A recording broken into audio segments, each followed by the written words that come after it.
All right, here we go for the rare Saturday afternoon stream. Let's get a few more things straightened out over here.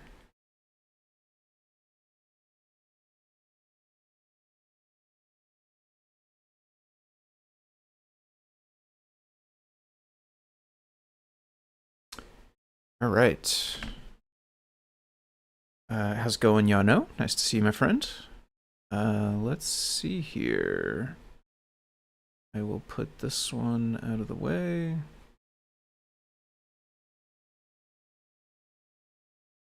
Yes, there we go. All right. Yes, so welcome. Thanks to anybody who is watching. For anybody that's new, my name is Tim. I go by Foamy Guy on GitHub and Discord.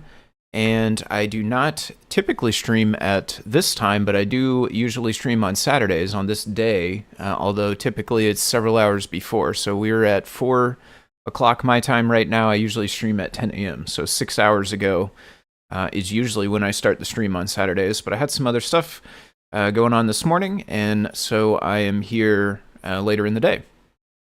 But most typically I'll be at that 10 a.m. U.S. Central time.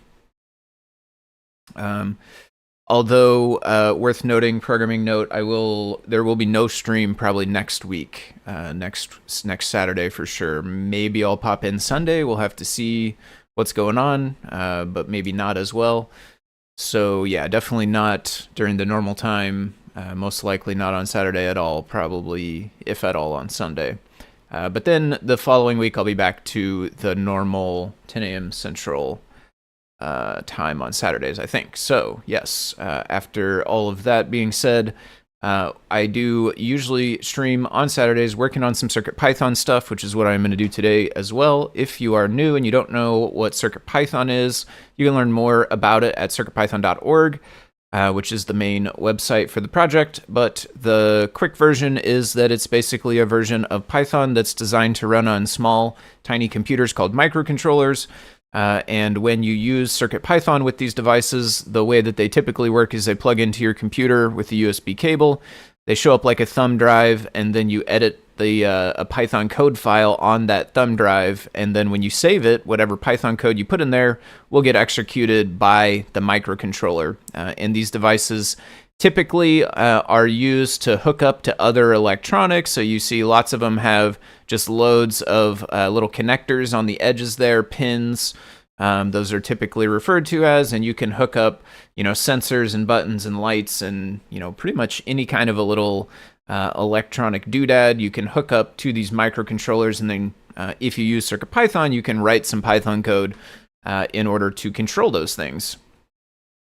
So yes, circuitpython.org is where you can go to learn more. As always, thanks to Adafruit. This is their website, adafruit.com. They are the ones who support CircuitPython financially as a project. It's an open source project that anyone can use. Anyone can port their board to it. You don't have to pay anyone to do that.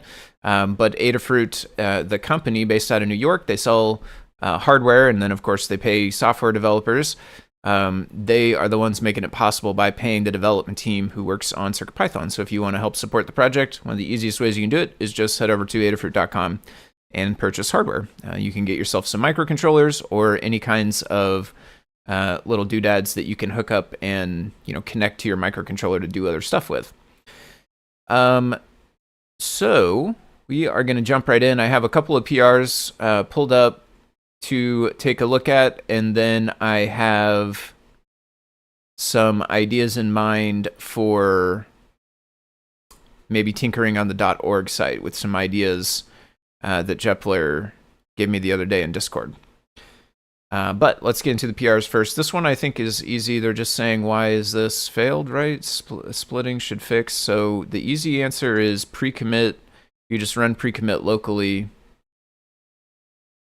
then it will fix the problem. But yeah, it doesn't exactly say in a way that's easy to read which line number it's mad at and why. I mean, I guess we can surmise that it's this one and it wants to be split up. But which line in the file is that? You would need to know these things. It says it's 180. Should it fix the failed check? Line 180. What is that? The... Yeah. Yeah. Okay, so we can reply to this person.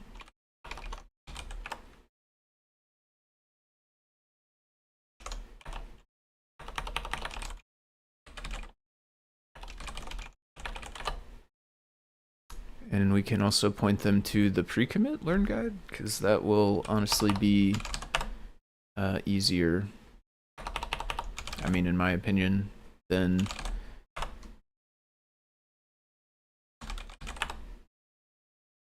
just trying to do it one at a time in GitHub Actions. Commit.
Okay, this is a PR on label, on display text library, on the scrolling label in particular.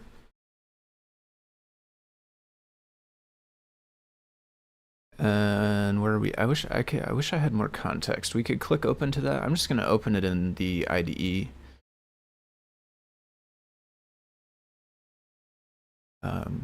Just PyCharm if anyone's interested.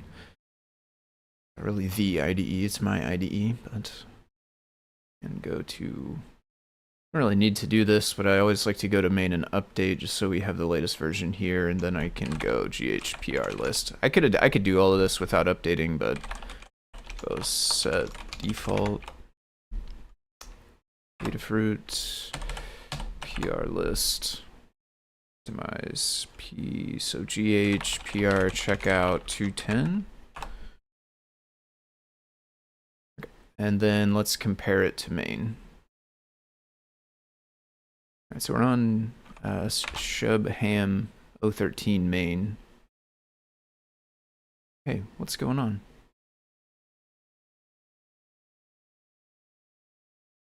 Oh, I'm in the wrong thing now. Okay, I see.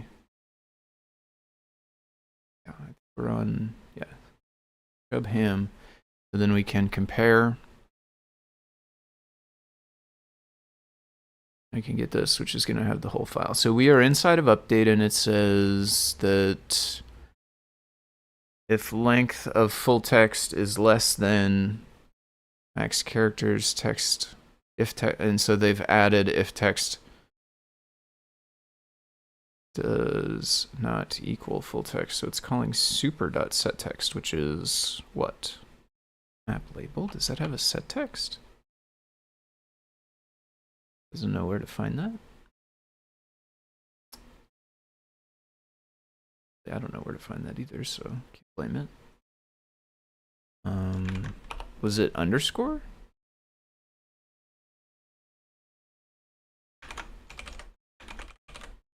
Okay, so it says reset text, replace tabs, scale, replace tabs. I have no idea why it would do that. It's just, yeah, replacing tabs. I guess, I mean, I don't know, do fonts not have a tab? Maybe tabs, I don't really know how tabs are handled. It's calling reset text, it's giving it text, it's giving it scale. Reset text is doing what? Font, line spacing, text, if text is none, and save text, save text. Text is empty, or if text is none, else text is a string and it's not empty, so create the bitmap and do the stuff. Yeah, so if it already was showing, I mean, frankly, it would be good to put this logic in here. Is that true?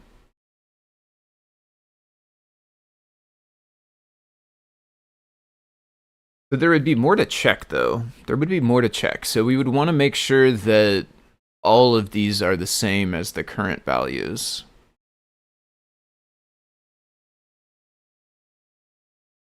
But if all four of those are the same as the current values, should we really rebuild it? I mean, it's called reset text though, so maybe it should just do it and not worry about it. Maybe it's for other code to make that determination. But there could be another wrapper around this, and in fact we're already one deep, right? Because we came from set text. So maybe set text here should, if the text is the same as what we currently have and the scale is the same as what we currently have, then maybe it shouldn't call reset text.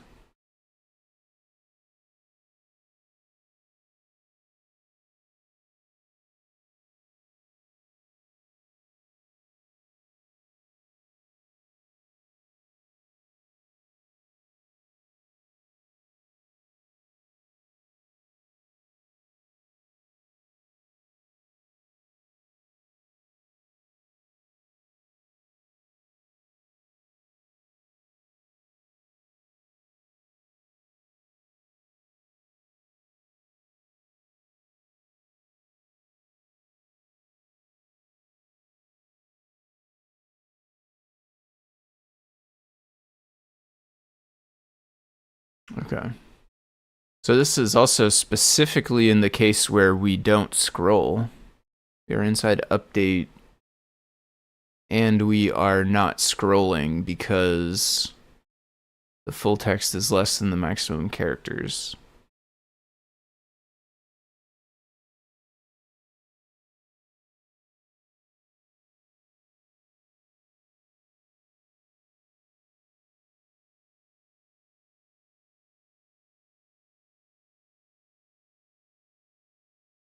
Full text.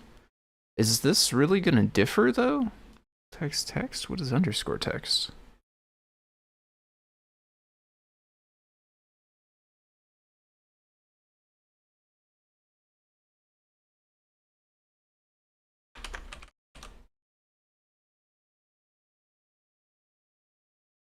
It's not referenced anywhere else.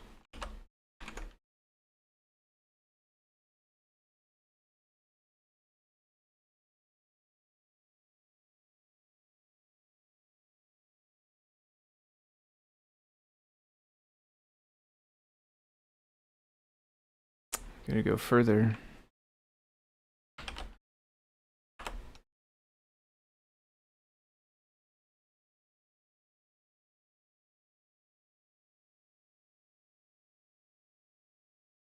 Okay, text underscore text is the string that is showing.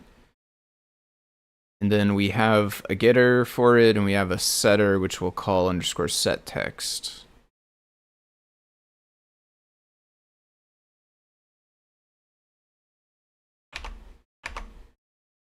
So then full text inside of the scrolling one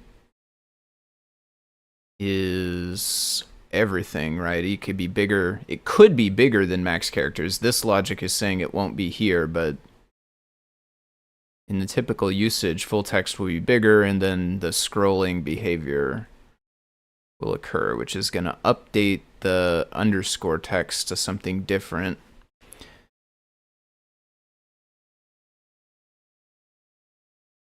Yeah, okay. So if you have no scrolling with your text, then it is just calling set text over and over again, which is creating the bitmap over and over again. Doing pretty well. Hope you are too. Yeah.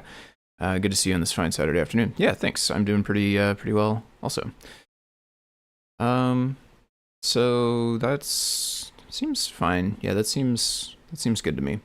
I will do a quick sanity check on the device. I don't have the camera set up. We're going no camera today. I don't have very much in mind to do that's visual anyway. This one happens to be a little bit, but we're just going to basically run the simple test. But I was using the camera to film stuff for my Learn Guide, and I have not brought it back, set it back up on my desk yet.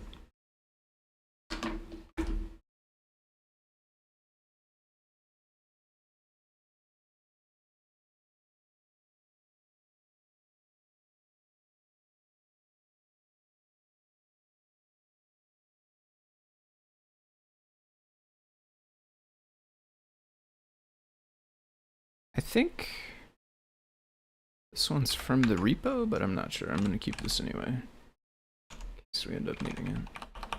I think this is the interrupt test.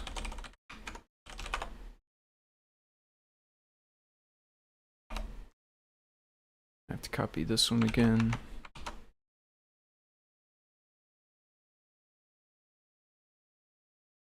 Okay.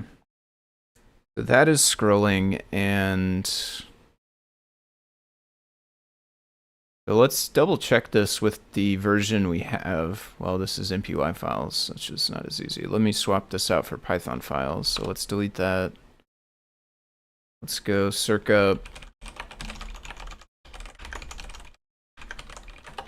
I.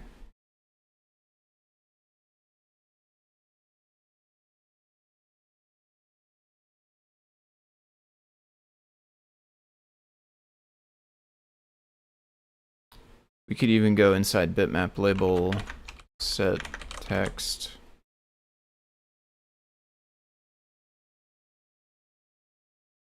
Is then gonna call reset text, which is gonna end up creating the bitmap as long as text is not none or an empty string. In those cases, there is special handling in there. I'm just gonna add print calling reset text. We'll see. This probably get printed a lot. Yeah. So that is creating a bitmap every time? Why don't we reuse the bitmap? That's another question. This really, it's creating it every time? Text is empty or none. Text is not. Create and append it to self.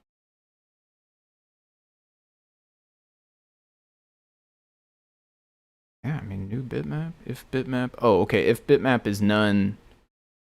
Oh, okay, there we go. Okay. So we're not creating the bitmap every time, at least. But we are doing this, which is like splitting pixels and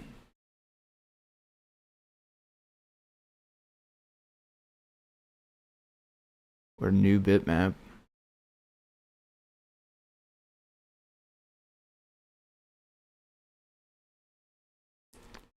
If the size changes, it creates a new one as well.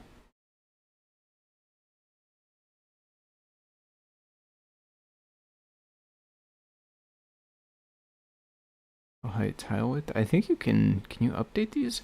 We might be able to reuse the tile grid. That's a whole nother train of thought. Okay.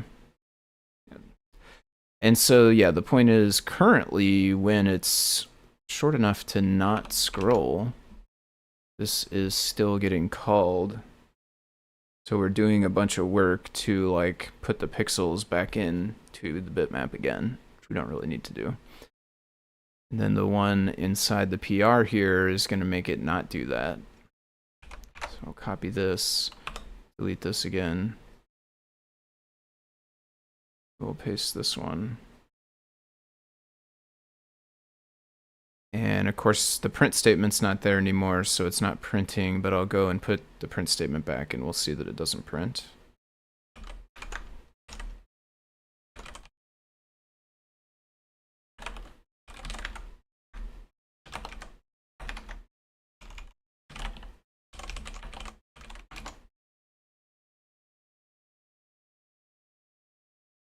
It called it once when it very first put the text into there, but then it doesn't keep calling it, whereas here it would keep going.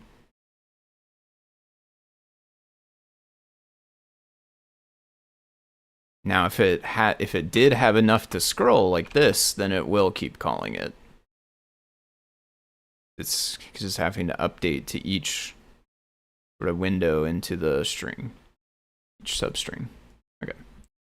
Yeah, that seems like a good fix. I do think it's worth maybe exploring over in bitmap label as well. There's potentially room to add a similar check into set text.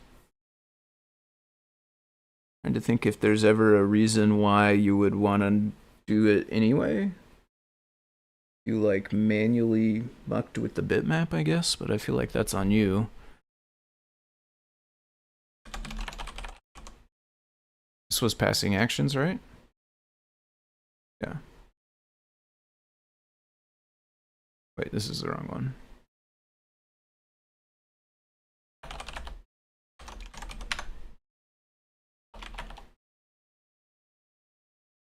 Man, I guess it's not really a fix. It's a thanks for the improvement, efficiency improvement.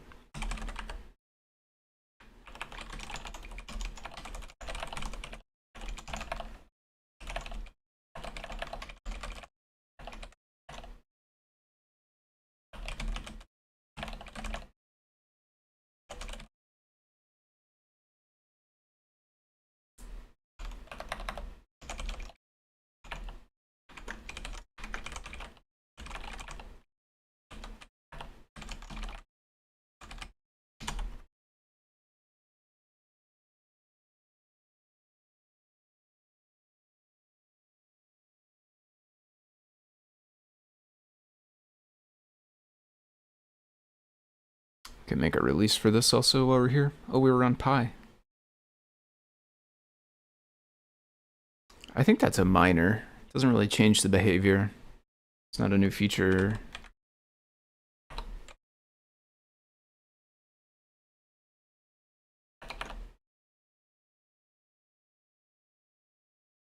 I'll just say efficiency improvement.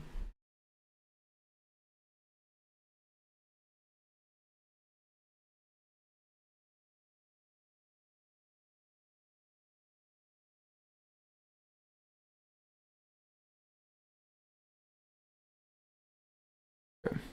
This was the one we answered.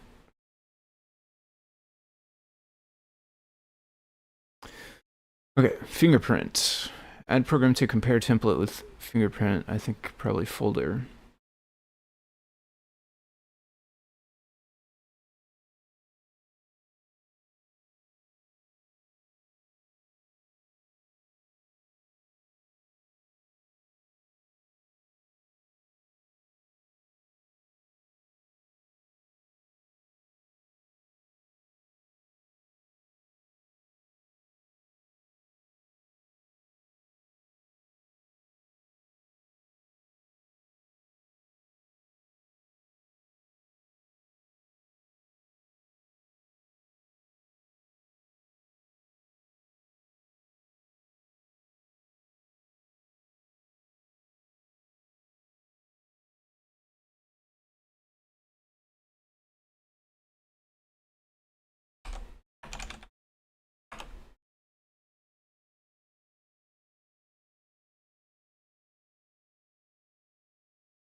So it's able to, it's like breaking out images from the sensor.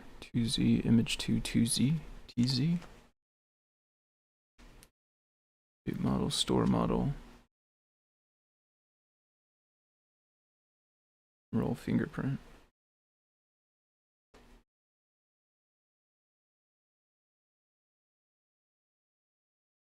Captured processing image. Your image. One, remove finger. Creating model. Location is. Location come from.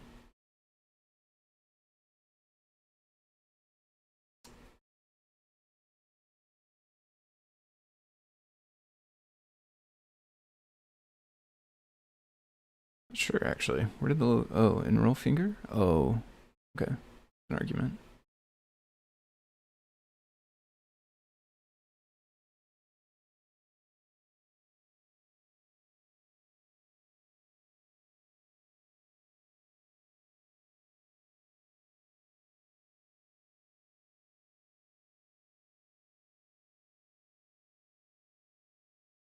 Stores the model. Capture the fingerprint, save it to a file. That stores it as an image. Enroll, save to file? Create a model, save it to a file. Oh, okay, so this will do both, I guess. This will enroll and save the image?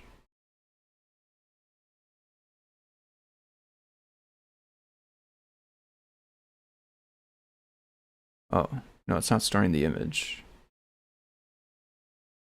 Storing the fingerprint data to a file, just as a byte array. I don't think it will be an image. What's the file name is .dat. Yeah, it's not gonna be an image. Folder.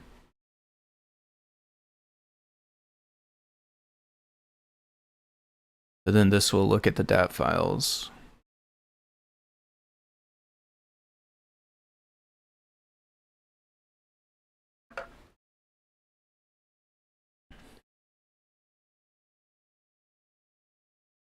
Count templates.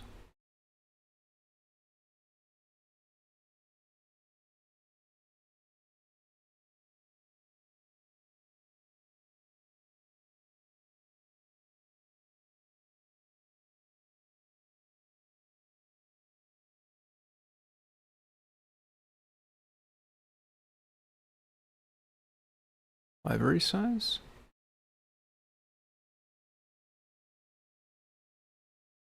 What is enroll finger takes a location, but then this passes in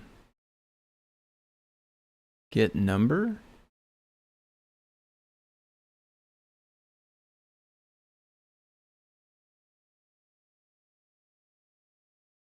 Let's get number.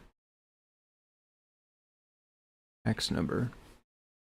A valid template number.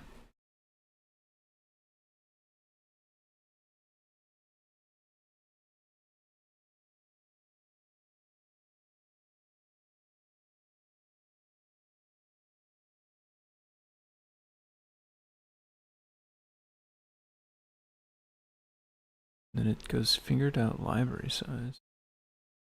Is the sensor, I think, finger? Yeah. About library size. I don't know what that number is for.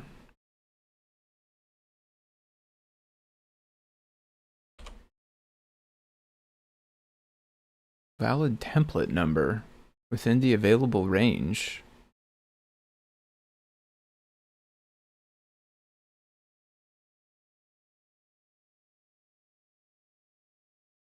And then that's going to get passed to enroll fingerprint, which means it's going to get saved to, I guess, a file that's called that. So it's like the file name. And it will just increment. But why does the user need to enter it?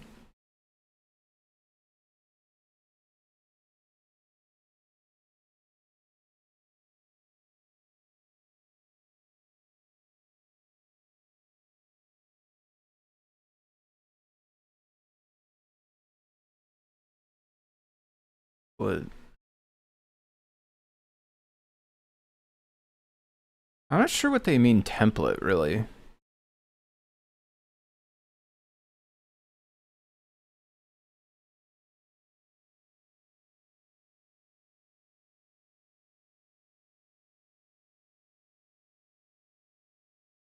Read templates.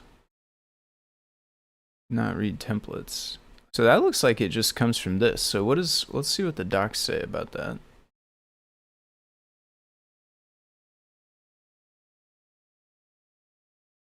Docs failing.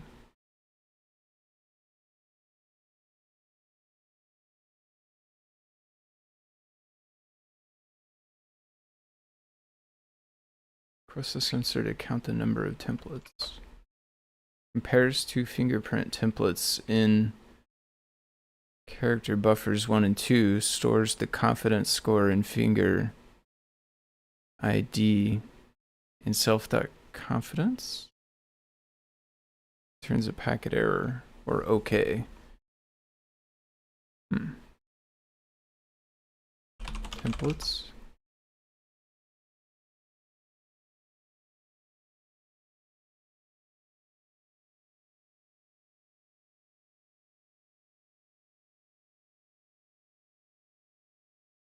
So I guess that just means the finger, like the files of the fingers that are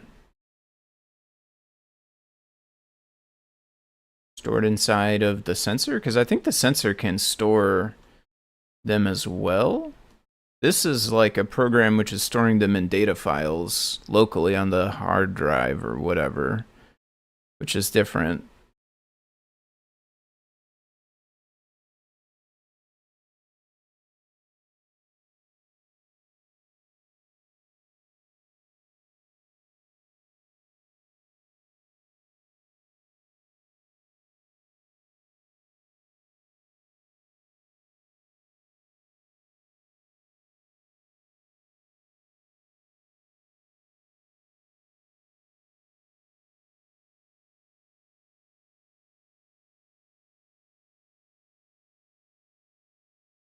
Recently made a small. If I have time, could I take a look?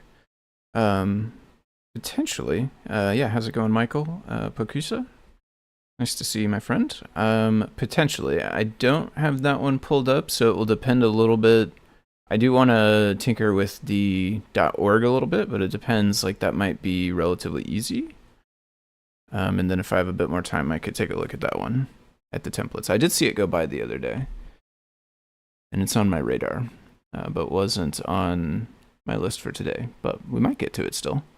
Enroll, save to file, fingerprint check folder. Okay, I mean, I guess they're both using template to mean, I guess they're both kind of using template to mean like the DAT file that this is outputting. Well, this one's outputting a DAT file, and then the sensor itself, I mean, I assume it's not really stored in a file per se, it's just stored in internal storage of some type. But it's basically the enrolled fingerprint, the save, the thing you can compare the incoming fingerprint to and determine if you think they're the same or not.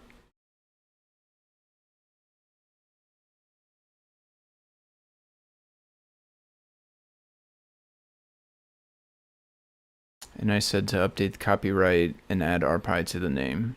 And I think they did both, right? RPI and yeah, the copyright is them. I think it had the wrong year. I think it was just copied from a different file, basically.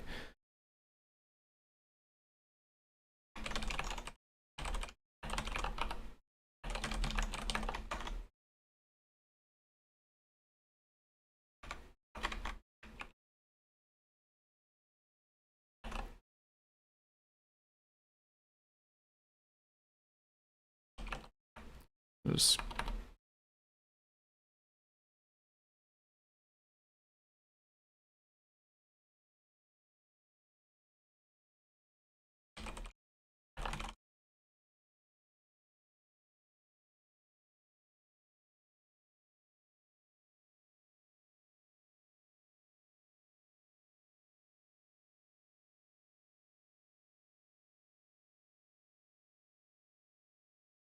Why are there 2 pages for this? Why is this a page that's different than this? I feel like that first link should just take you to here. It's already the first one. Like, do we really need a page that's only the first one? And if so, could we at least like put this button on it too?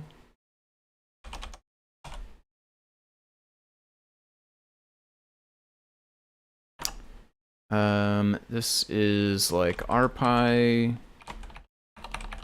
example, RPy fingerprint template files example. Template and images? Should we specify images? I think that's fine. Let's just do template. Seems like it can do both.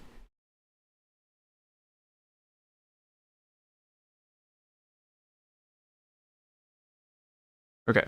And then, yeah, I do want to tinker with this some. So the goal here is to experiment with changing these from being links, like visually links, like blue text, to instead be these, I don't know. I mean, I call these tags. I don't know if there's like a real official name, but we want a purple boxy things, and then hopefully that will make it so there's no trailing comma.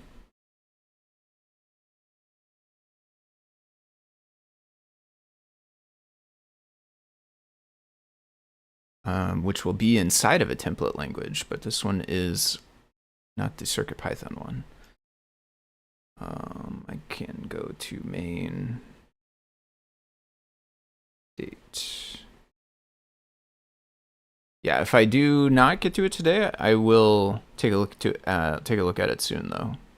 Either which way, probably Monday, if not today.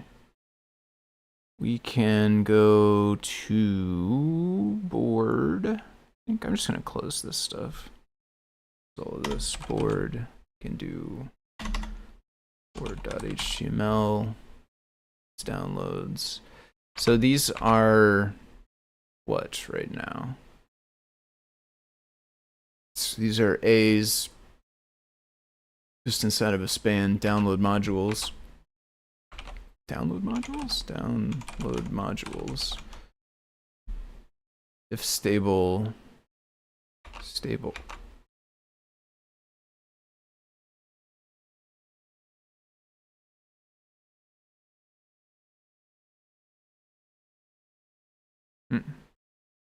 Why is that?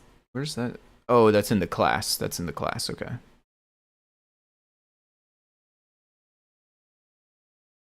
Should do one towards the beginning. Download. Okay, so that's download module stable. So it has both classes.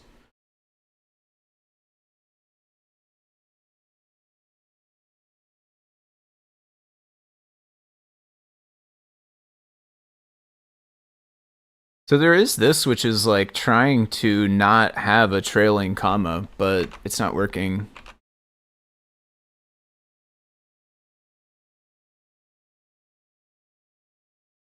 And really, this should just mean changing this should be super easy, honestly, right? We should be able to just take this out. Well, no, not really, though. We need to take this out. And then we already have library link. We could maybe just reuse, what is these ones called? Feature span. Where does that come from?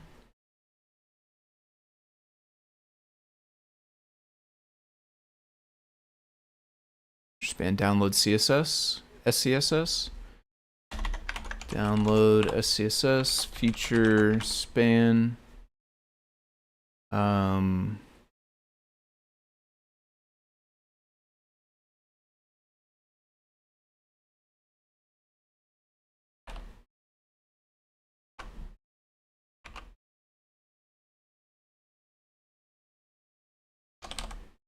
Library link. I think this will build.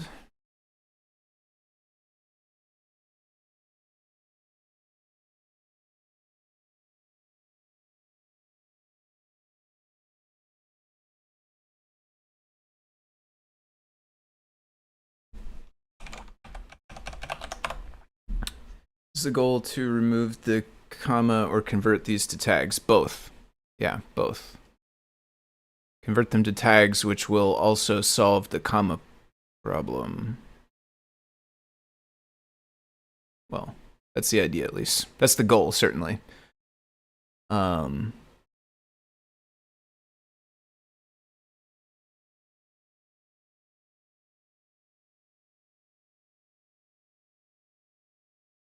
Oh, this...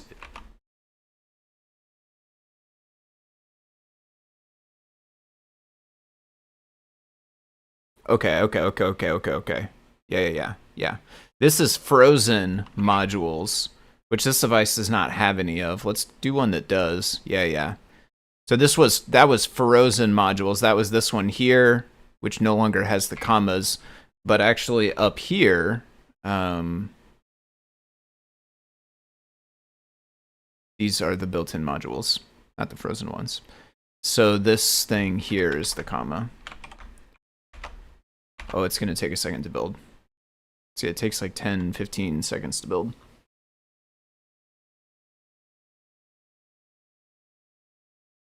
And seconds this time. There we go. Okay. And then those are still clickable.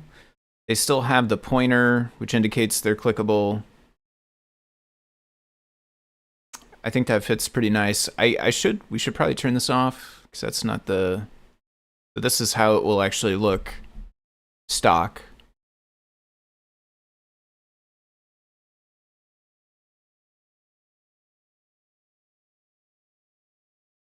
Which I do think I like the look of better, so...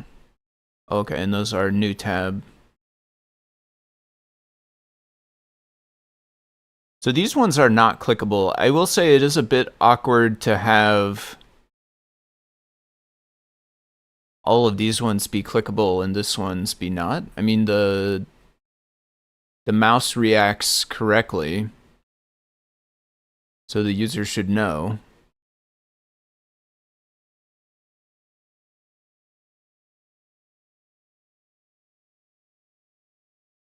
One thought I had was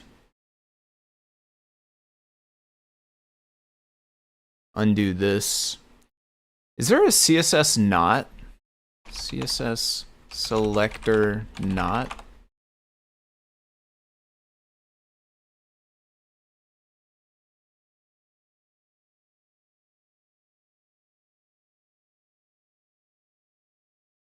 Is it supported in all the browsers and stuff? Except for Opera Android. I want to see what it looks like. Can I just do it here?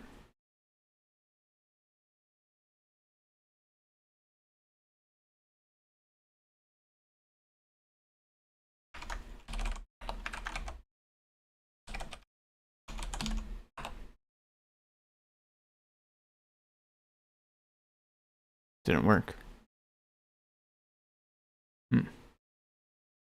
I mean, it... Oh, I think it did work. But the underline is like...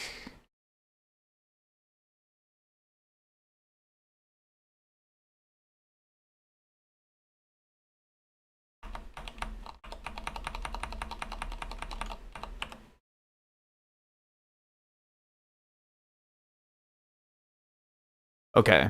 Yeah. The underline is on the very bottom line of the purple. So if we want the underline to show, they will have to be taller.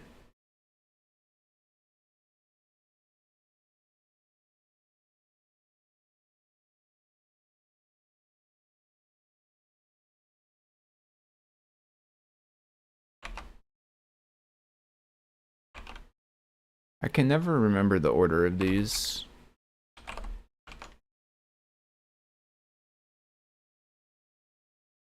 We could do this in here, maybe?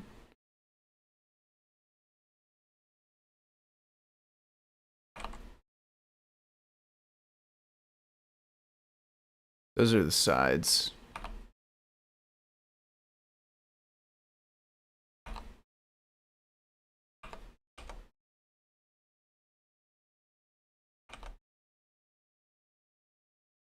That's very tall now. But the underscore does fit inside. I don't know, maybe no underscore. Features in a different color.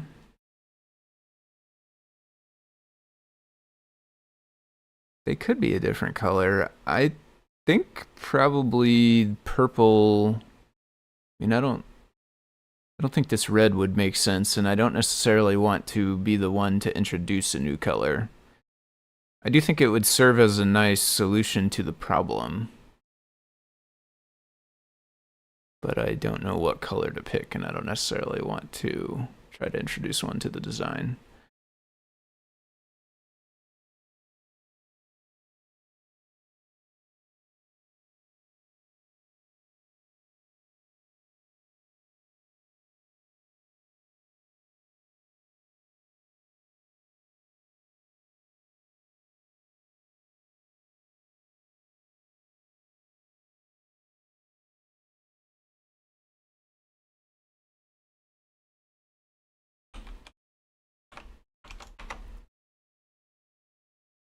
I don't think the underline's worth it. I don't think the underline we want.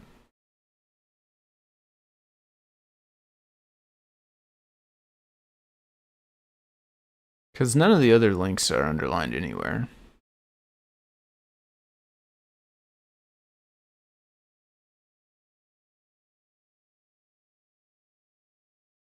Like all up here. Change colors when they highlight. We could do a hover thing. Maybe, what if we did like hover, hover bold or something?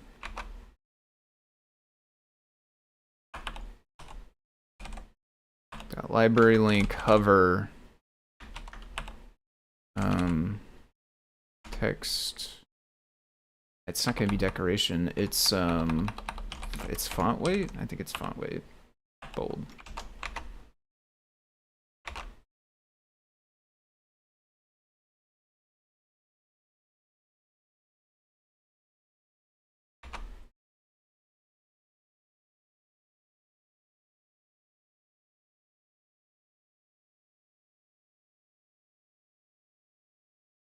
I don't really like the bold either, honestly. It looks, to my eye, it looks like it's getting fuzzy. I don't know if that's just my eyes or...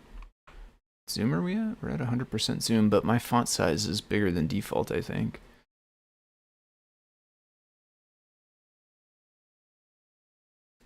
Okay, I kind of like the change in size a little bit. So what if we don't do bold, but we bump the padding so it gets bigger a little bit?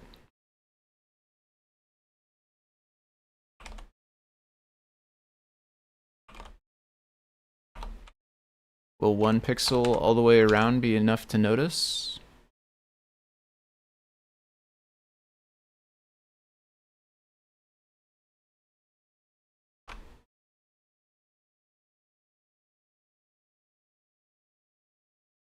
Shifts the rest of the line? I'm not sure if that's worth it really. If we only did horizontal, then it wouldn't though.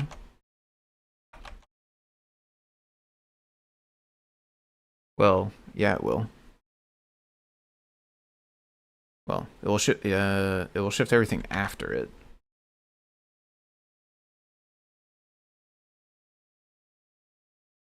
Yeah, I don't really like that it moves all the other ones.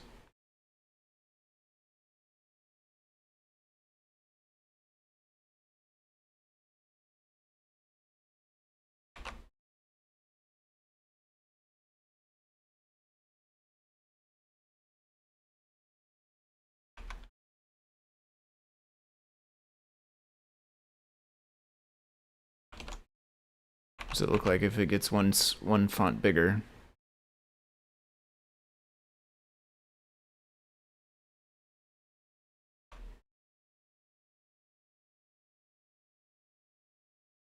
Still moves all the ones after it.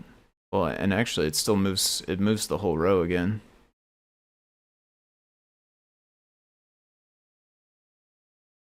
Yeah.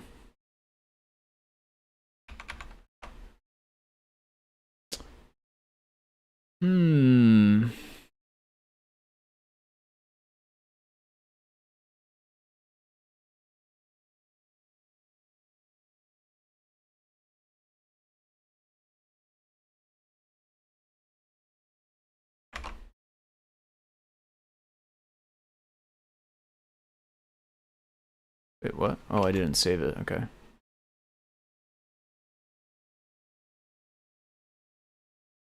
Invert?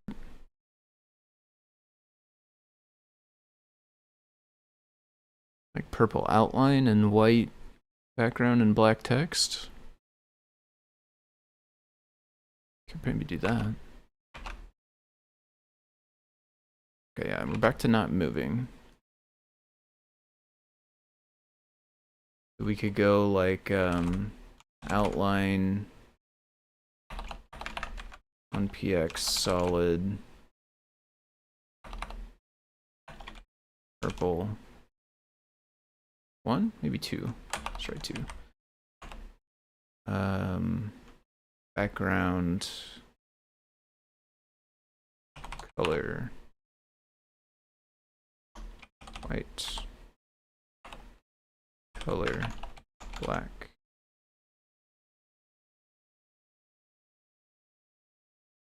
So the background goes to white, the border, whoops, didn't mean to do that. The border goes to purple text. Oh, we could try purple text instead of black. As long as it's got enough contrast.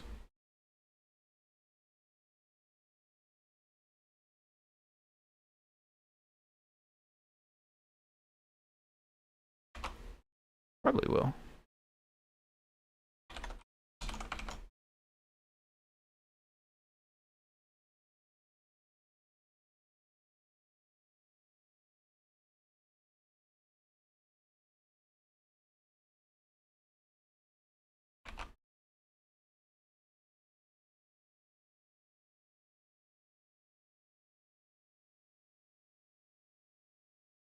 Yeah, I think I like that.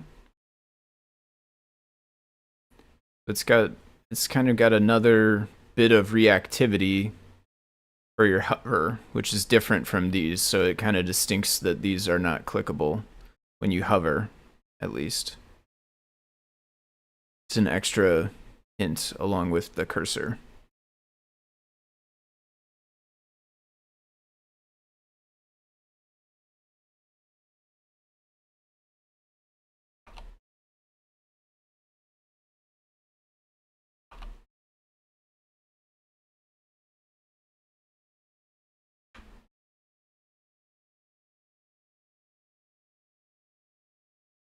Okay, yeah, we got no more comma stuff. Get rid of both of those. Let's make a branch. Modules to tags. I like tags is what I think of these little things as.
I don't have an easy way to capture the mouse, I don't think.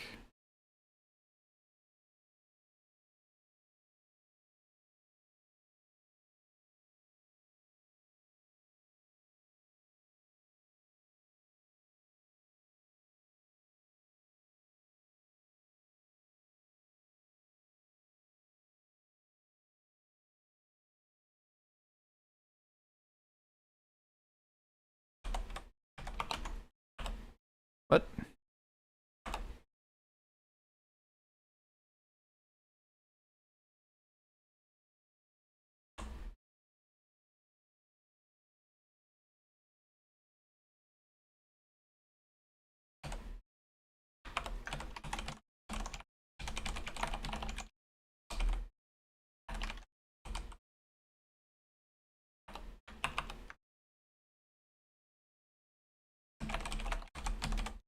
Auto. Yeah, yeah. The installer is reversed like that. That's true. Yeah, like on the SP32S3 ones. Trying out changing the style on the built-in and frozen modules. Match the new we added feature tags.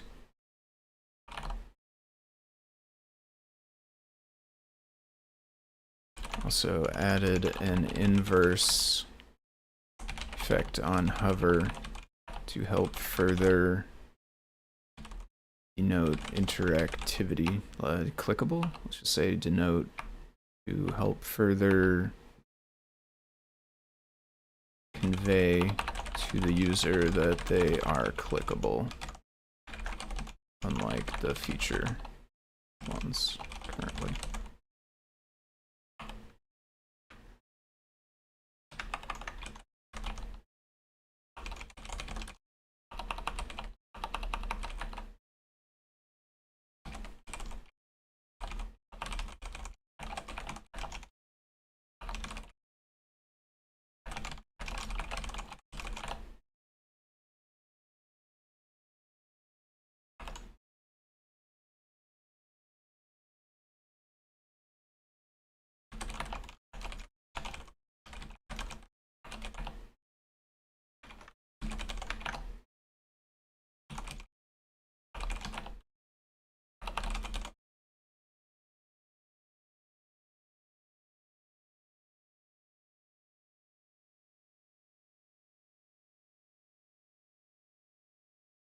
I'm not sure if there is an issue for the comma thing.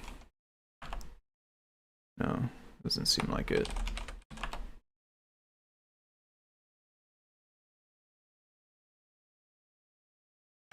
Oh, that's interesting to put that just like in the middle. It doesn't look like there's an issue for the comma thing.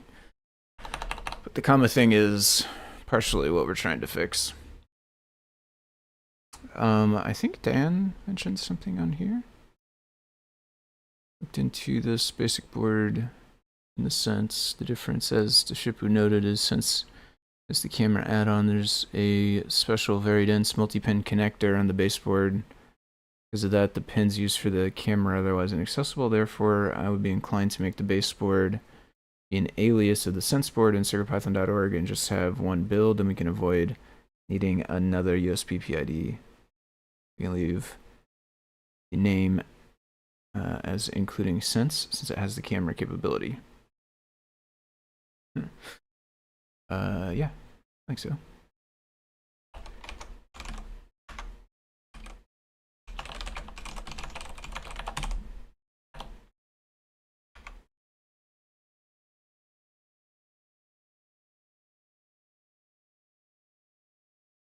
Okay, template engine. I'll take a quick look. It will. So I haven't seen. Like I said, I saw it float by the other day. Or that was it, wasn't it? That was it. Nice. I saw it float by the other day, but I don't know what's in there. So it will depend, because I probably won't be going the full 2 hours today either. So I'll start taking a look, but if it is too big, I won't probably have time. So this is doing basically fix this for render function trunk size and negative skipped lines in error message. Negative skipped lines in. Removed unnecessary yield as chunks.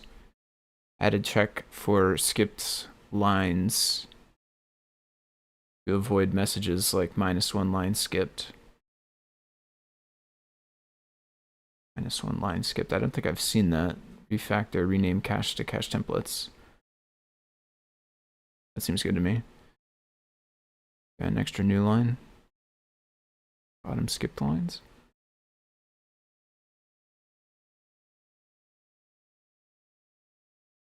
After skipped lines, template after token. You have a like an example that that illustrates what it fixes? Not sure I understand. Check for skipped lines in template syntax error to avoid Messages like -1 lines. Okay, so it's, yeah, I mean, -1 lines doesn't make any sense, I guess. So the fix is going to be making it so it won't go negative like that. But do you have a template that does that, I guess, is the question. Try any example and put error as the second to the last line of templates. That I can do probably. Copy this. I doubt this will be cloned, but let's see. Actually, Ada clone. Okay, yeah, it wasn't cloned yet. Whoops.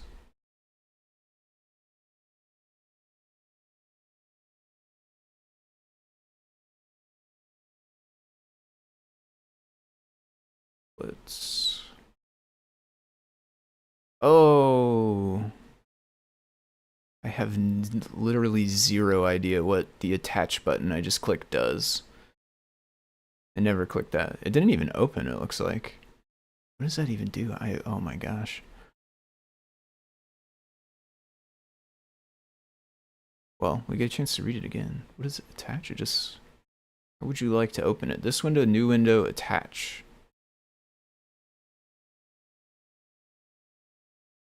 Oh no.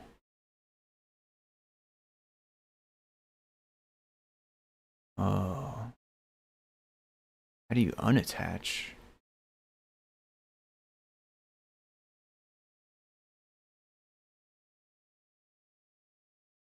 Ugh. Okay, I need to figure out how to undo that.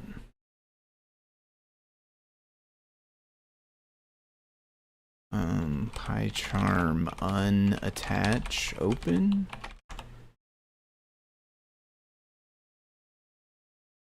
In the project, right click, from there choose remove. I mean, I don't want to delete it. I mean, I guess I just cloned it. It wouldn't be the end of the world. Remove from project view.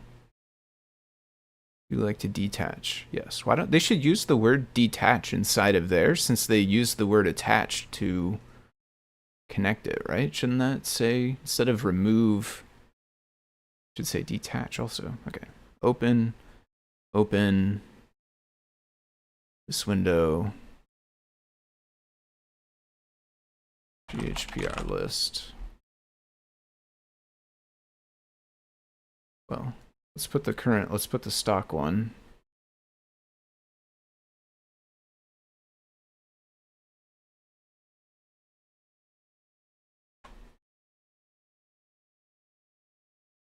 Grab the example. This is display text.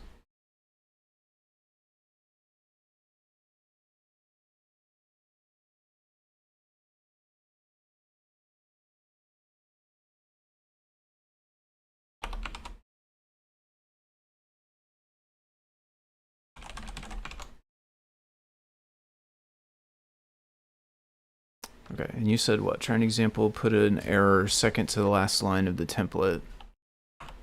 So if we had like a messed up one of these or something, bar doesn't exist. And if I don't close those, bar doesn't exist, but they just did literal strings, I guess. Okay, an error maybe would be an error if we did like a just 4 without the rest of the stuff in it. Yeah. Okay. -2 line skipped. Okay. And then you want any soup and rice in a little bit? Yeah.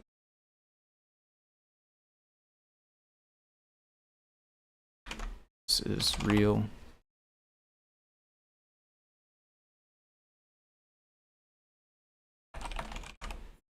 Oops.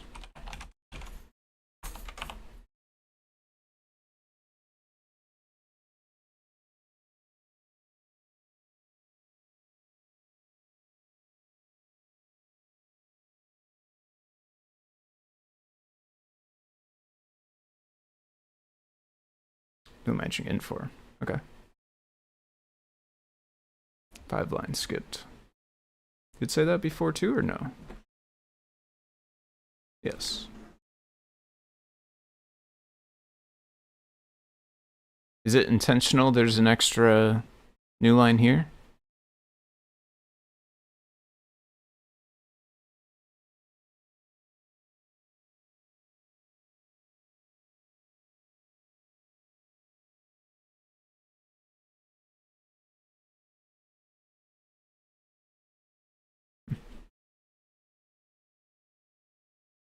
Touch remove. Yeah. Intentional for better visibility. Okay, cool.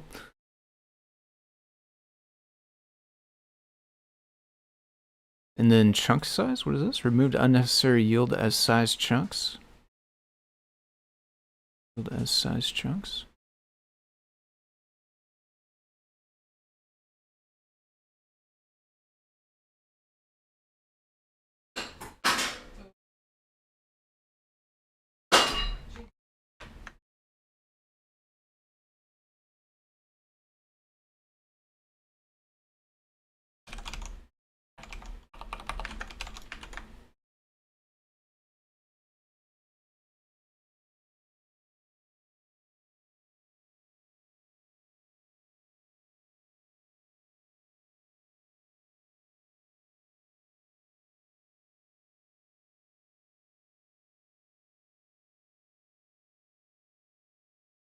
Is it, so this is basically because render iter already accepts a chunk size and I assume already does the work to put this into chunks? Do we need to keep that? Is that used still? What? Yeah. Oh, it's used from inside there. Oh. Wait, what? Was it just recursive then? Did it go infinite? Render.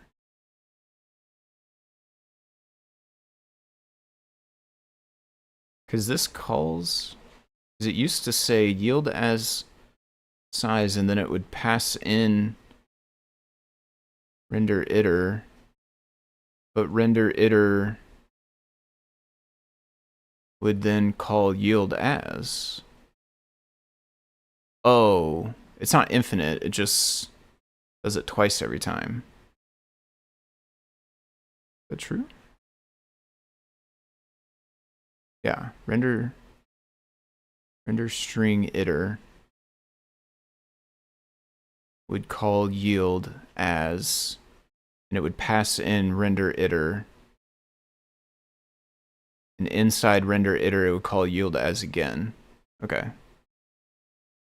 It would not go infinite, but it would not, it doesn't need to call it twice. It doesn't need to call it out here, which is removed, which makes sense to me. Okay.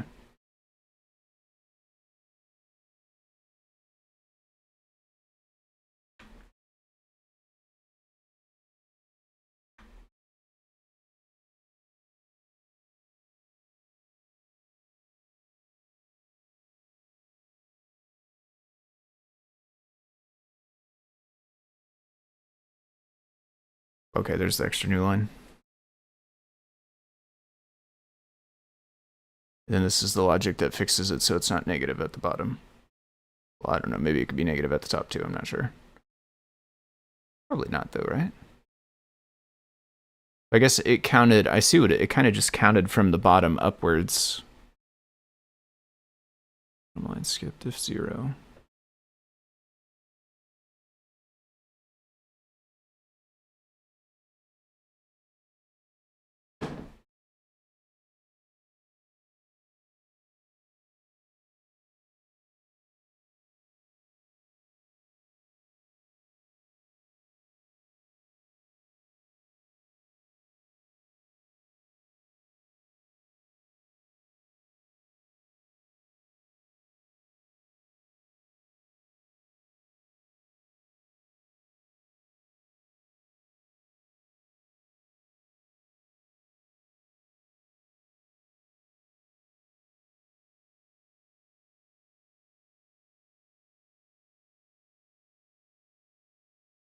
Okay, so we have special behavior now with the if to check if it's positive, basically.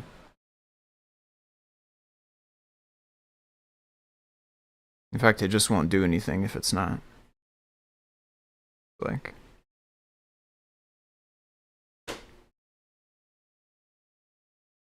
yeah, okay. And then I do like renaming these as well, top and bottom.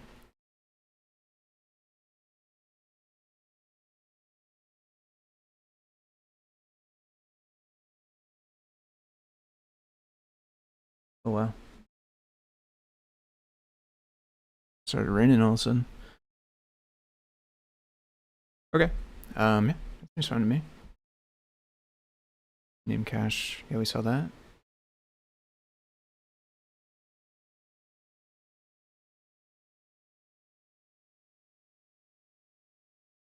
Just notice another variable name.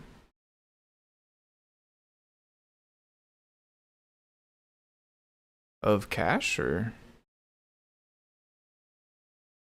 what did I just close? What even is this? This is the diff. What did I close?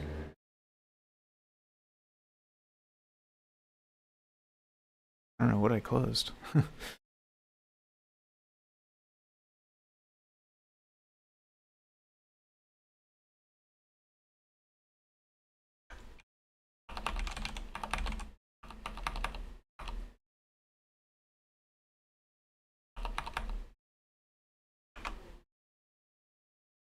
The underscore cache?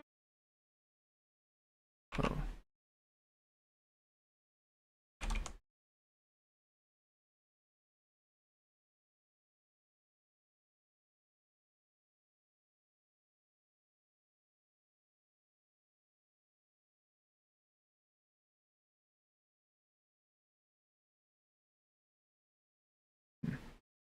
Okay.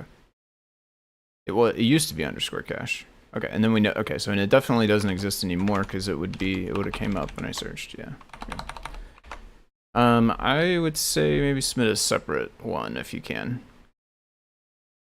Unless if you've already committed. Let me see if you've already committed. If you haven't already committed, submit a separate PR. You might be able to do it as even just reuse the branch after I approve and merge this. And then I'll check out the next one. Oh, there it goes. Committed now. What was it? Let's see. Oh, I see. Top and bottom instead of before and after.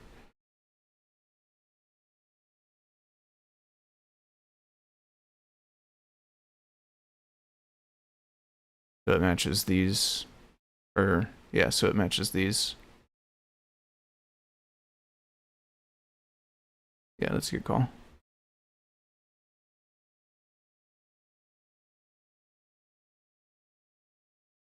All right, I think I'll wrap it up here after this, and we'll wait on this to run, and as long as that passes, then this is all looking good to me, I think.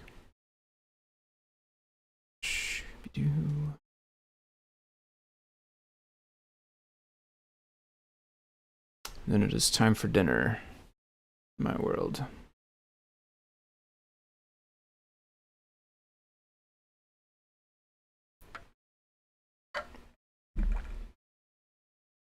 And while we wait, I guess just a reminder, like I said it before, but just a reminder, so I'll be deep dive on Friday at the normal time, and then I will be gone next Saturday. No stream next Saturday for me. But then next week I should be back. The following week, I should say. I should be back at the normal time on Saturday, 10 a.m. Central Time. But I will be on Deep Dive Fridays for the next couple of weeks. And yeah, I'll be back after next week to the Saturday stream.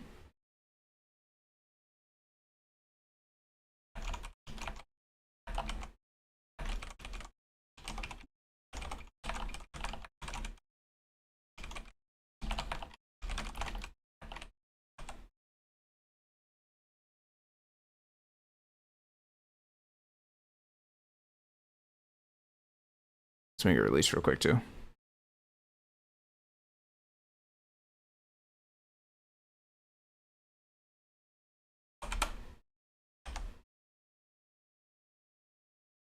Yeah, for sure. Thank you for your continued work on this library. I'm just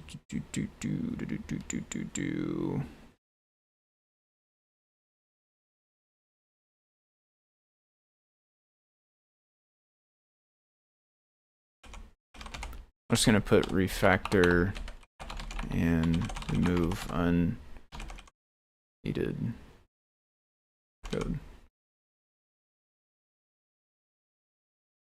So that's, I don't know if that's supposed to have a comma. Unneeded. It feels like it should have a comma. I think I'm gonna leave the comma. Do. All right.